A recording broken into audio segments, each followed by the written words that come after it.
है एक दो नहीं बल्कि कई वजह इकट्ठा हो रही हों जिनको हम नजरअंदाज कर रहे हों, या फिर कुछ ऐसा हुआ हो जिसकी वजह से हार्ट पर एक्सेस लोड पड़ रहा हो, या फिर कुछ ऐसे संकेत दिल ने जरूर दिए होंगे जो हमसे कहीं ना कहीं इग्नोर हो गए, छूट गए। और इसीलिए हम आपसे कह रहे हैं हमारी तहकीकात की अगली रिपोर्ट जरूर देखिएगा, क्योंकि अब हम आपको सावधान करेंगे कि आखिर हार्ट फेलियर और इस तरह की सडन डेथ से आप कैसे बच सकते हैं। आईसीएमआर की रिपोर्ट भले कह रही है कि सडन डेथ की वजह कोविड वैक्सीन का साइड इफेक्ट नहीं है, लेकिन यह भी सच है कि कोविड के बाद सडन डेथ के आंकड़े बढ़े भी हैं, और वो भी कम उम्र के लोगों में। और वो जो फिटनेस फ्रीक रहे हैं उनकी मौत हार्ट फेल या हार्ट अटैक से हुई है। मेडिकल साइंस और डॉक्टर्स इसके पीछे तमाम रीजन बता रहे हैं, लेकिन फिक्र इस बात की है कि ये आंकड़े कम नहीं हो रहे। सडन डेथ की सबसे बड़ी और मेन वजह हार्ट है। चुनौती इस बात की है कि भारत में युवाओं का हार्ट कमजोर हो रहा है। आंकड़े तो बहुत डराने वाले हैं और चिंता में डालने वाले हैं। Central bureau of health intelligence report की माने तो नेशनल हेल्थ प्रोफाइल 2023 की टॉप 10 मौत की वजह में हार्ट डिजीज नंबर 1 पर है। 2017-19 के बीच 28.9% मौत की वजह हार्ट डिजीज थी। मौत की दूसरी वजह रेस्पिरेटरी डिजीज रही है, 7.3% मौत की वजह बनी। टॉप 10 मौत की वजह वाली चार्ट में टॉप 2 से लेकर 6 तक की रैंकिंग को जोड़कर जितनी मौत हुई, हार्ट डिजीज अकेले उतनी मौत की वजह बना। समझने की जरूरत यह है कि पूरी दुनिया में हार्ट डिजीज का खतरा बढ़ रहा है, लेकिन भारत के हालात चिंताजनक हैं। Global burden of disease report कहती है कि भारत में हार्ट अटैक से मौत का औसत ग्लोबल औसत से ज्यादा है। दुनिया में प्रति 1 लाख लोगों पर 235 लोगों की मौत होती है। भारत में प्रति 1 लाख लोगों पर 272 लोगों की मौत होती है।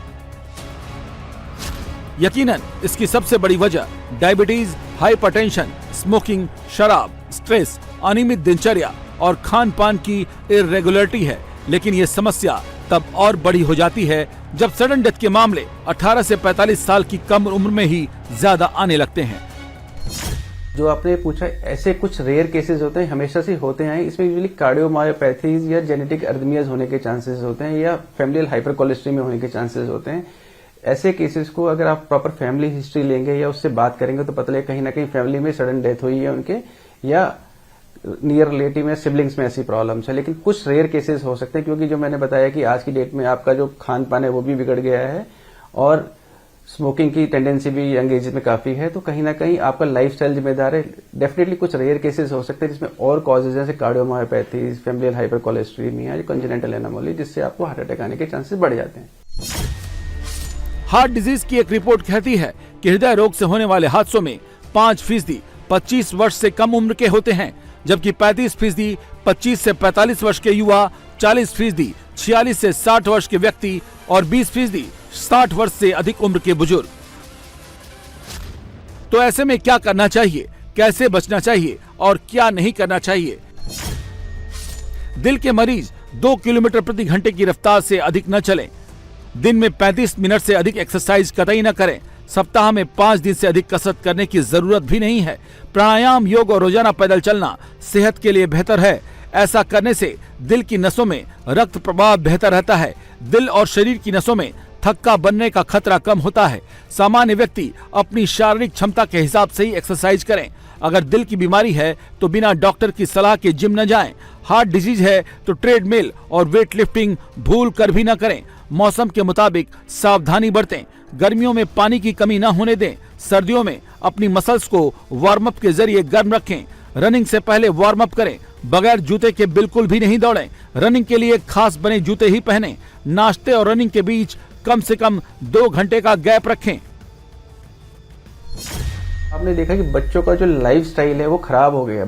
आप देख रहे हैं कि हर जगह फास्ट फूड का चलन शुरू हो गया। फिजिकल एक्टिविटी है नहीं, बच्चे वीडियो गेम्स खेलते रहते हैं, पार्क की एक्टिविटी कम हो गई है। तो अगर आप टीनेजर्स को इन्वॉल्व नहीं करेंगे एक हेल्दी लाइफस्टाइल के लिए, डेफिनेटली वो अर्ली एज में हार्ट अटैक में कन्वर्ट हो जाता है। लोगों की sleeping habits, smoking history, dietary patterns, physical activity, ये सब के सब बिल्कुल अनकंट्रोल्ड हैं। आप जब भी आप कहीं से भी ऑर्डर करते हैं फूड या फास्ट फूड आप ऑर्डर करते हैं, आपको ये नहीं पता उसमें ऑयल कौन सा यूज हुआ है, वो जेन्युइन भी है या नहीं है। साथ में स्मोकिंग भी कर रहे हैं, स्मोकिंग नहीं भी कर रहे हैं तो आप देख रहे हैं पॉल्यूशन लेवल दिल्ली एनसीआर या मेजर सिटीज में कैसा है, तो कहीं ना कहीं ये भी लॉन्ग टर्म में आपको अफेक्ट करता है। तो आपको अपना एंग्जाइटी लेवल कम रखना है, स्ट्रेस कम करनी है, मेडिटेशन करना है और कोशिश करना है कि जब पॉल्यूशन ज्यादा हो स्पेशली तो उस टाइम बाहर जाके बहुत हैवी आउटडोर एक्टिविटी ना करें।